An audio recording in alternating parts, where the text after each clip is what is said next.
सुना है मैंने, एक आदमी भूला भटका स्वर्ग पहुंच गया। थका मांदा था, एक वृक्ष के नीचे विश्राम करने को लेट गया। उसे पता न था कि ये कल्प वृक्ष, इसके नीचे लेटो और बैठो और जो भी कामना करो पूरी हो जाती। कहानी मधुर है।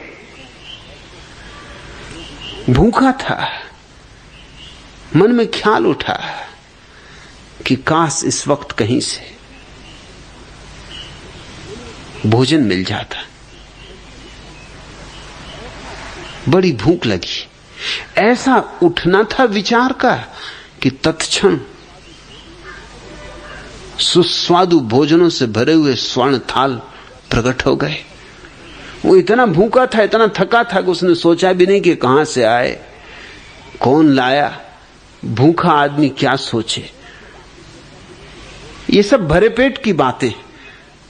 उसने तो जल्दी से भोजन किया, पेट भर गया तो सोचा कि कहीं से कुछ पीने को मिल जाए, कोका कोला, फेंटा, नहीं तो लिम्का ही सही। और देख के हैरान हुआ कि कोका कोला, फेंटा, लिम्का सब चले आ रहे हैं। थोड़ा चौंका भी कि कोका कोला तो बंद हो गया था।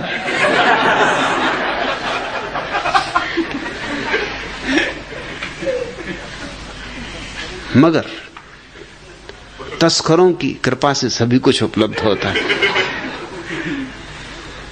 तस्करी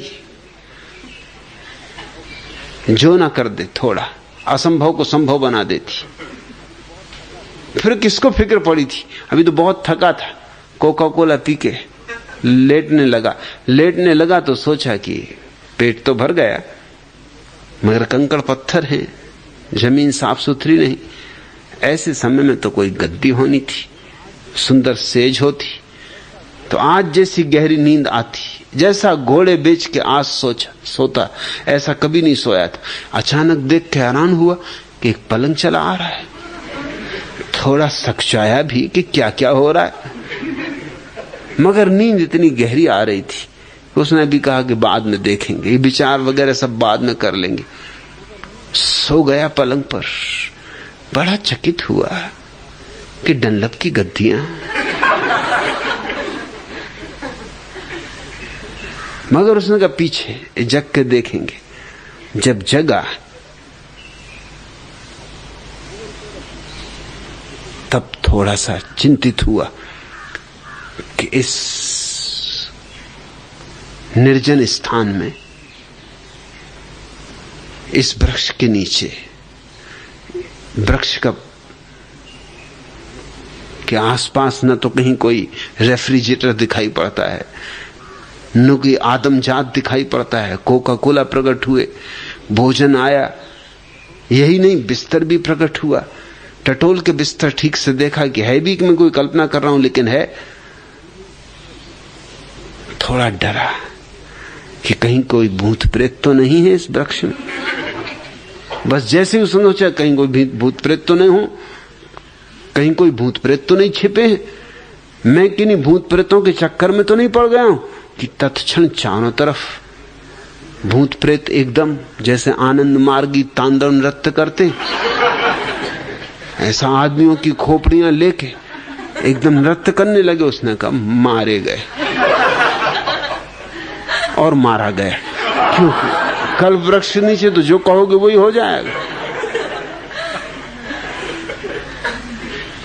वो कोका कोला बहुत महंगा पड़ा,